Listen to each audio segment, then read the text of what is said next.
Well, good morning, y'all. I hope you enjoyed the wine to water event last night. It was a good time, yeah. I just want to thank my incredible wife for putting on a beautiful event. So I thank her for all of her work. And I'm happy to report that we raised over $38,000 last night, which was incredible.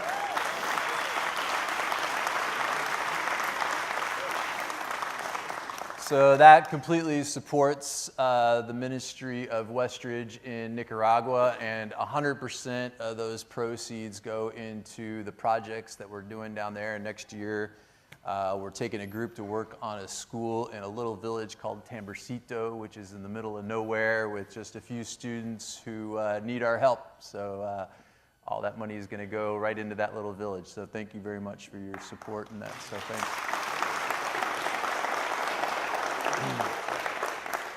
So it's been kind of a sentimental month for me, just celebrating the 20-year anniversary of the church, and so it's coming to a close. So for me, this is my last time speaking in the Never Church as Usual series, which we're going to finish up next week, but I thought it'd be more fun than hearing from me to close out the series would be to bring back our good friend Gordon Venturella. So he's going to come up next week, so it'll be a lot of fun. But in this Never Church as Usual series, we've really been focused in on what it means to be an authentic church and what it means to have an authentic life in God, an authentic faith, and what is the heartbeat of this church and the lessons that we've learned. And so I hope that we've all just kind of used this time to just reevaluate where we're at in our relationship with God, which is ultimately what we're very focused in on, and helping people to connect to God in stronger ways. So as I'm kind of closing this segment out, I really would like it to be kind of just a moment of self-evaluation of our own personal faith and kind of where we're at. And I think that there exists in each of us this tension where we try to live between two worlds. And we so desperately want to have a meaningful relationship with Jesus, and yet deep down we don't really want to give up the stuff of this world either. I mean, let's face it, I've grown rather fond of this place, this world of ours. And I think if we're honest about it, what has happened for a lot of us is we try this Jesus thing out for a while, thinking that it will be a quick fix to whatever it is that's wrong with my life. But after a while, it starts to feel like work, like a lot of work. It takes too much of my time and commitment, and so before long, we stop doing everything other than making that occasional trip to church on Sunday mornings when it's convenient for us, or that occasional prayer before dinner when we feel so led. And without even knowing it almost, we become pretty disengaged from the whole spiritual side of our lives. And as a result, we're not experiencing the kind of satisfying life that Jesus promised those who follow him. We're not enjoying the depth of that relationship. We're not feeling the presence of God. We're not experiencing the abundant life that Jesus so boldly promised for all of those who would become his disciples.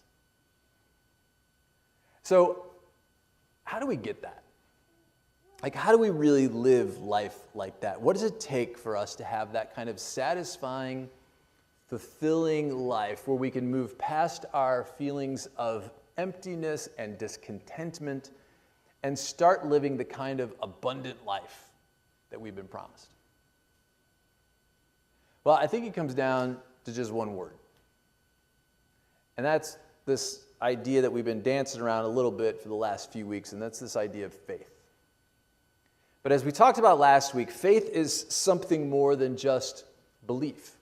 Just having a belief in God is not faith. It's more than a Sunday morning thing. It's more than a quick prayer before dinner thing. It is a faith that is rooted in the belief that I know, beyond a shadow of a doubt, that before I am a father or I am a mother, before I am a husband or wife, before I am an employee or whatever it is that I do in my career path, before I'm a grandparent, I'm a follower of Jesus.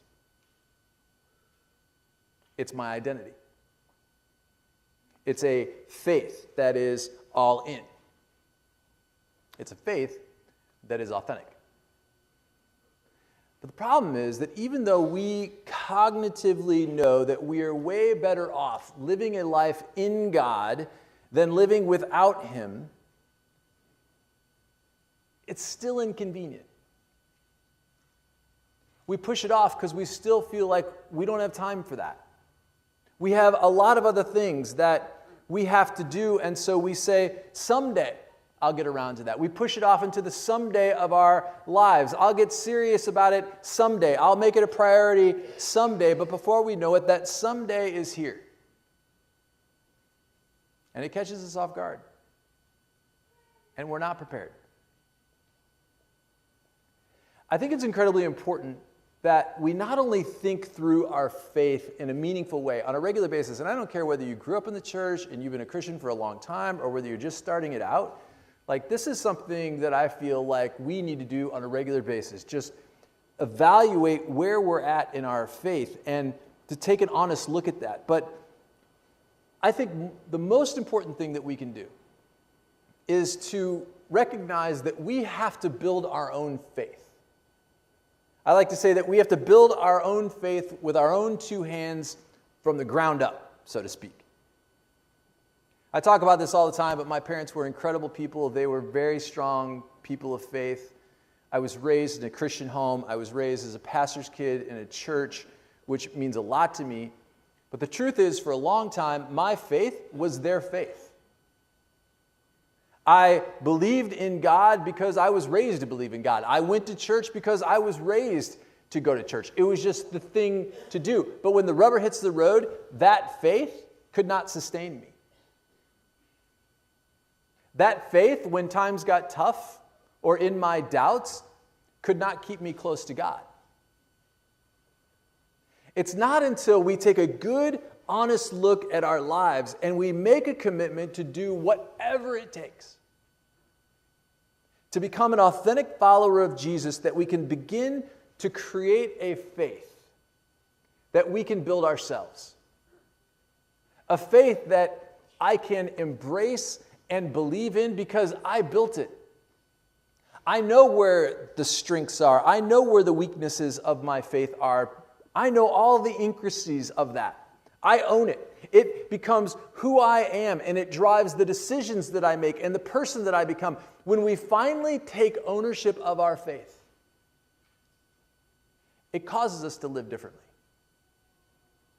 It changes who we are. Listen to the words of the Apostle Paul in 2 Corinthians chapter 5. He says, "Therefore, we are confident and we know that as long as we are at home in this world, we are living away from God.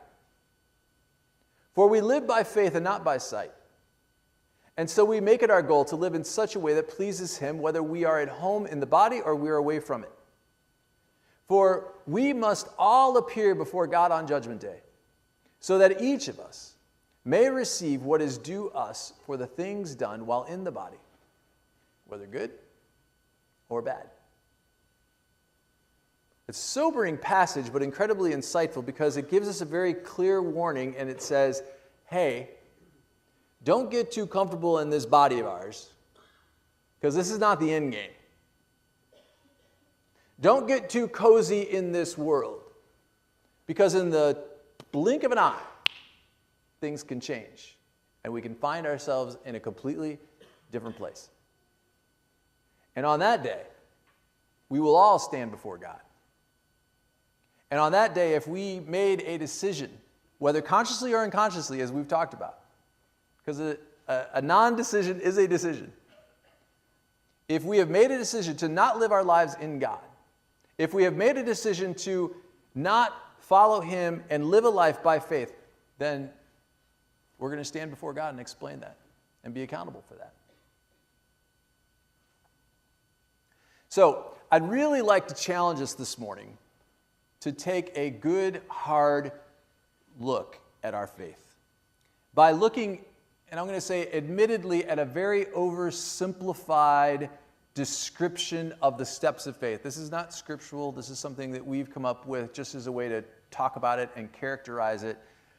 But just as a way to take an honest assessment as to where you're at in this continuum of faith and make a decision about where you want to be.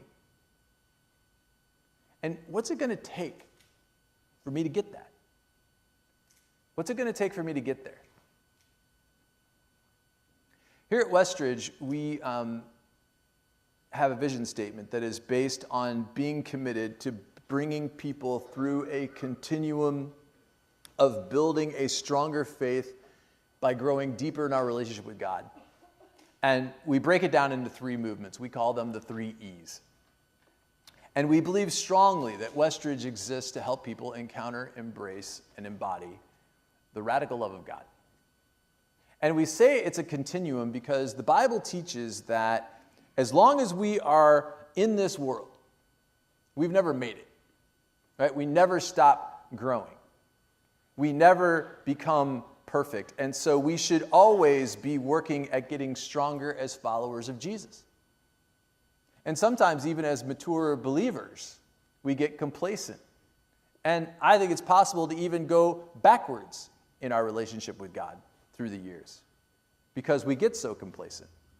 And so we use these 3 movements as a way to describe how we grow deeper in our faith in God. And so let's just go through them really quickly. It's the 3 movements. The first one is when we first encounter the radical love of God.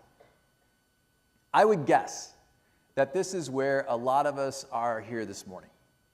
Because this is where we say, I would call myself a believer in that I believe in God. I have a belief in God. I'm committed to the church, but I'm still trying to kind of figure it all out, right? And I feel like that's where a lot of us are at.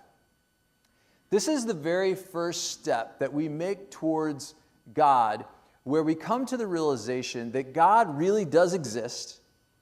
He's very real, and I want him to be a part of my life. In the book of Hebrews, chapter 11, it says this: without faith, it is impossible to please God, because anyone who comes to him must believe that he exists and he rewards those who earnestly seek him.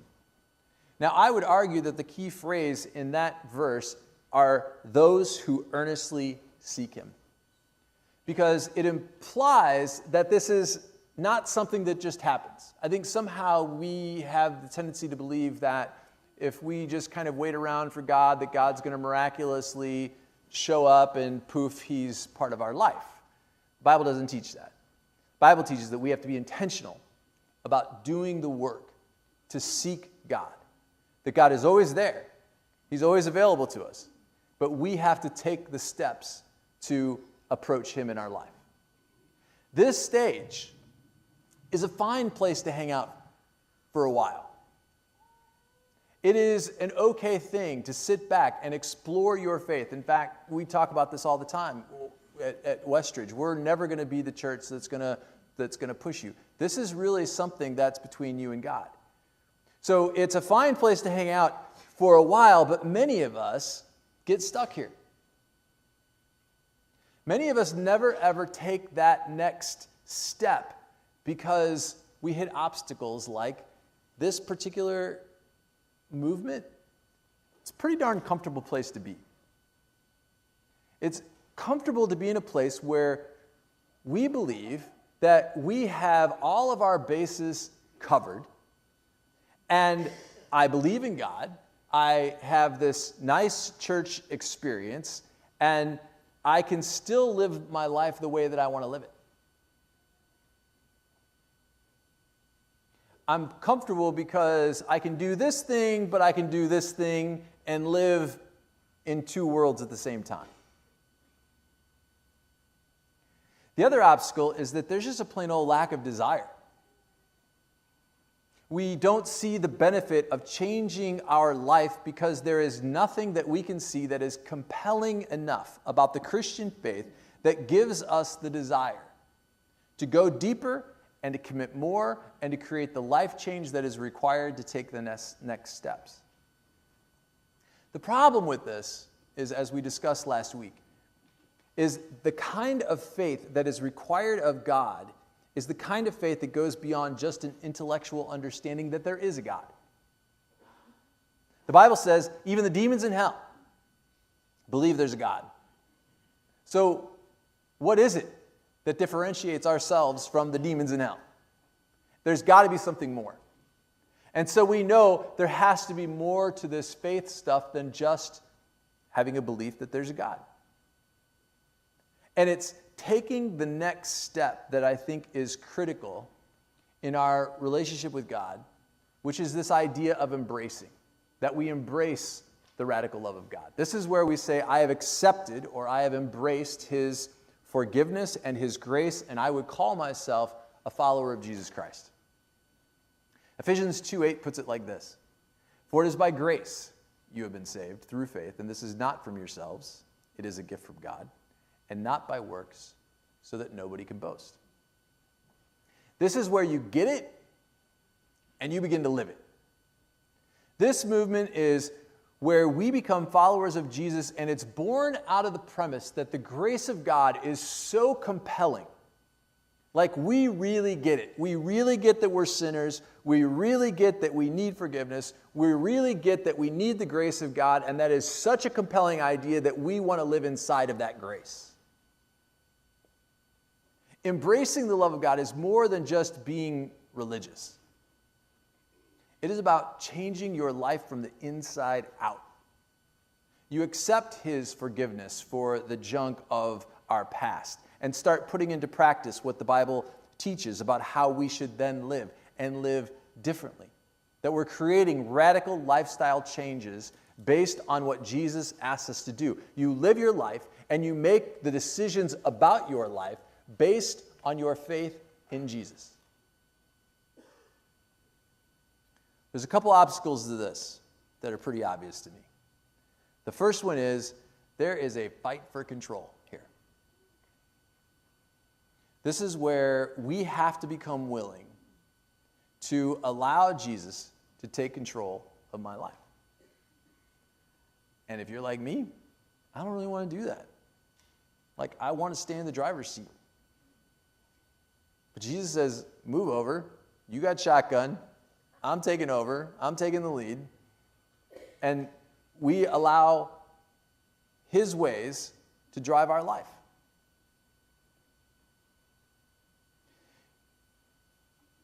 I think that the second obstacle is that it's just tough to give up the stuff of this world.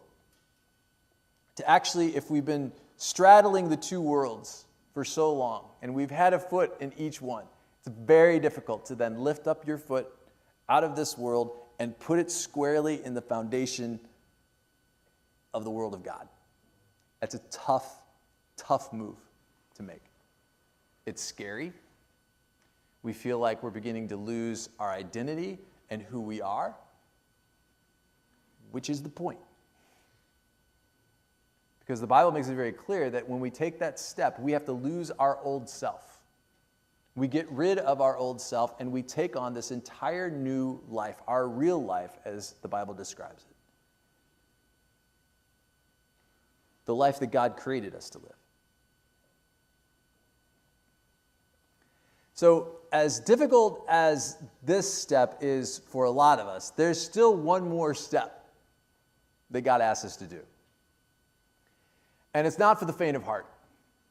But this one step I would actually describe as oversimplistic, because I would say that it's actually multiple steps that occur over multiple years, and we never really fully take that step because we've never really made it. We're never really perfect in Jesus. So this last step is that we have a desire to embody the radical love of God.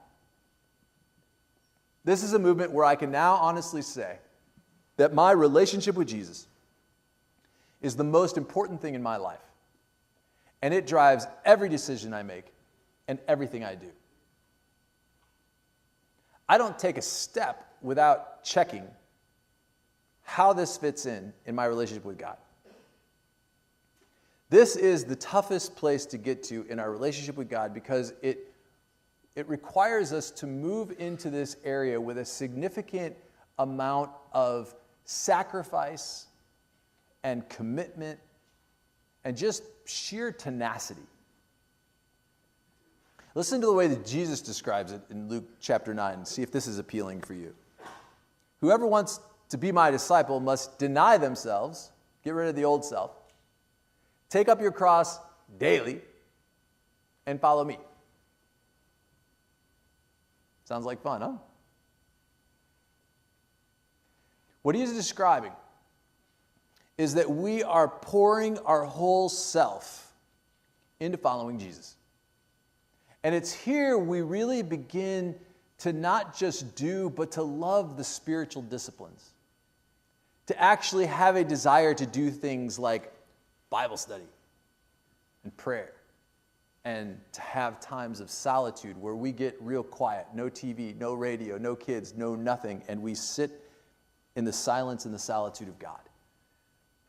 Not because we have to, not because we feel guilty so we're doing it out of some guilt trip. This is where we begin to really love that. We have a desire to do those things. This is what we talk about every Sunday when we get to the offering time. The offering time is probably the most obvious and easy one to demonstrate what this looks like because this is where we move from a normal life where it's all about accumulating more and taking to living a life that is now all about contribution, about giving back in a sacrificial way because you can't say thank you enough for what God has done for you. And so we give financially because we finally understand the importance of giving. We have a desire to give. We contribute through serving. I mean, it's really at this point that we just take an assessment of our life and say, look, God has created me with a set of gifts. He's given me a personality. He's given me some tools to work with. How do I best use those to make a difference in the world that God asks us to do? It's here when people start looking at you a little funny because they can't quite figure you out because you are truly living counter-culturally. And it's a little bit of a head scratcher. But it's here that we really begin to live like Jesus. We really embody what it means to be a follower of him. So the obstacles to this movement, I would say, is just one big one. It's a lot of work and sacrifice. If you notice in this passage, Jesus isn't promising us a rose garden, right? I mean, when you say things like deny yourself, take up your cross daily in order to follow me, it doesn't sound like a fun path. He makes it pretty clear that if we're going to follow him, then we're going to pick up our cross, which implies to me that there is a certain amount of work and sacrifice that is required of us as followers of Jesus.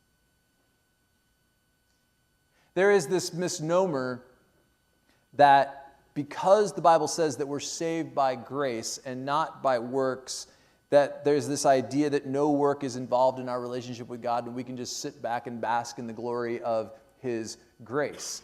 But what that is really saying is, the point he's making is, you can't work hard enough. You can't be good enough to save yourself. Only God can save you. But make no mistake about it.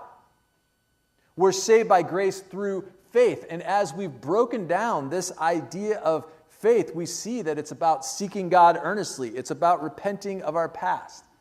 Faith without works is dead. It's about living as Jesus asks us to live. It's work.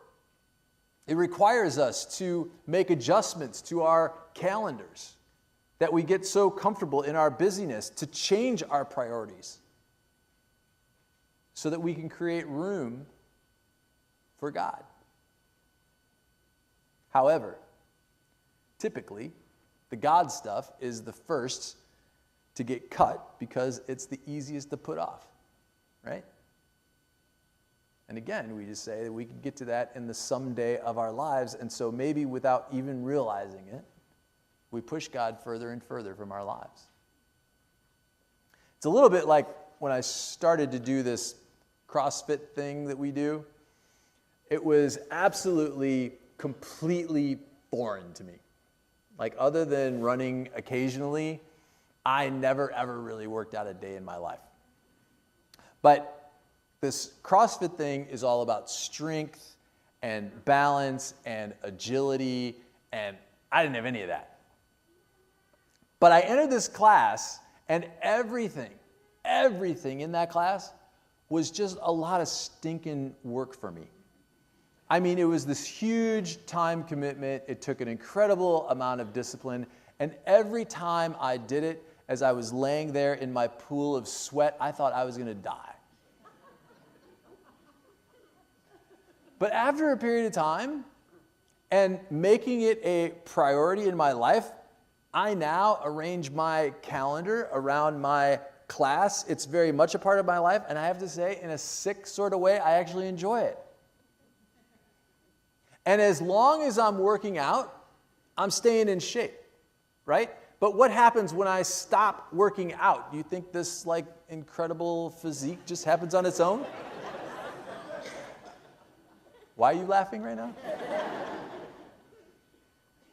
No, I mean, it really is constant work.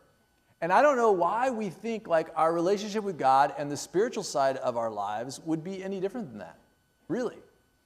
And yet somehow we think we can just, stop doing the work of faith, stop being disciplined in our walk with God, and somehow we just magically stay close to God without any effort. It doesn't work that way. We were all created as spiritual beings. We were all born to do more than this daily grind, and now we just need to remind ourselves of what it is that we were created to do and figure out who we really are. The person that God really created us to be and become that. To really deny ourselves, to leave the old self, to pick up the cross, to do some sacrifices that it takes to follow Jesus. And believe me, I am not up here preaching at you. The reason why I speak at this church is because I just create stuff that I'm working on, and this is one of them. Like, I have to scrape and struggle to constantly stay connected to God, to constantly stay disciplined, and I am so not disciplined.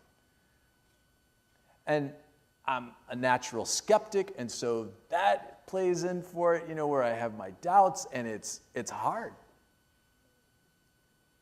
It's hard to get rid of all the junk of the stuff of this world that is meaningless, to really figure out what it is that we can carve away in our schedule, in our lives, so that we can create more space for God. It's very difficult to figure that out.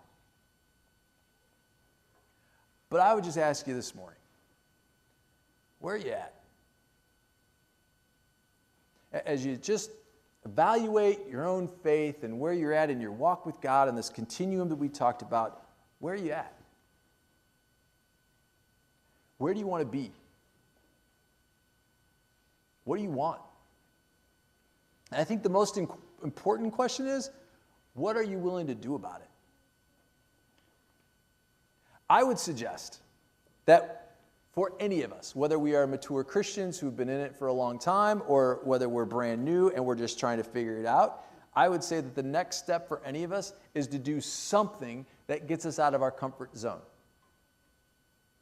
Whatever it is that is the most difficult for you in our faith with God, take that thing on, right? I mean, for instance, today is Baptism Sunday. We're going to have a bunch of people being baptized who are going to stand up and go public about their faith. If you haven't been baptized, you can jump right in today. No question. If you're feeling like you need a connection beyond the Sunday morning experience, we have community groups that are going all the time. You can sign up for a community group, get in with a group of people. That's very intimidating for a guy like me, but it's something that's so important in my life, to have a group of people that I can be accountable to and that I can work with and talk about all the stuff that's going on in my life. If you're not serving, commit. If you're not giving, try it. Give it. If you're not practicing reading the Bible and praying and having times of solitude, take it on. I mean, here's the thing. It's not just one thing, right? It's all of it. It's a little daunting when you kind of look at it like that and we're not doing any of it and you go, I don't know that I can do that. But it's just one step at a time, baby. And I know that we can do it. And I think at first this whole thing will feel very, very foreign to us. But I will promise you this, because I have experienced it, that if you stick with it and you ride it out and you are tenacious about getting this done, it will change your life. And it will become who you are, and it will become a normal part of your life that you absolutely love. There comes a tipping point where we go from resisting, but we keep going and we keep going, to now it's something that we love. It's something that we take on beautifully. And it becomes who we are. Our identity becomes in Jesus. I have to tell you, there is a direct correlation, I believe anyway, between being aware of who you are spiritually and finding a life of fulfillment and abundance. And I'm telling you, the older that I get, there is this growing awareness inside of me that what brings fulfillment to my life is not the stuff of this earth. I can't build a high-rise tall enough to keep me fulfilled and satisfied. I can't make enough money to keep me content. But I know that the joy of my life is when I feel like the winds of heaven are blowing in a moment where I feel connected to God in a way that I never have before.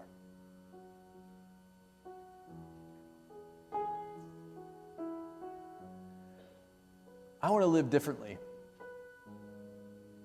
This has been a 20-year struggle for me. And I need that tipping point where I can cross over into a life that I love in God. And I feel like we are all just so close. Like seriously, when you think about it, you are so close. You have done all these things to come to this place where you are so close, and all you have to do is to want it. To make a commitment to reach out and just do it. To believe that there is more to this life than we can see and touch, and to really commit to walk fully in our faith. To shed the old life and allow your real life to begin.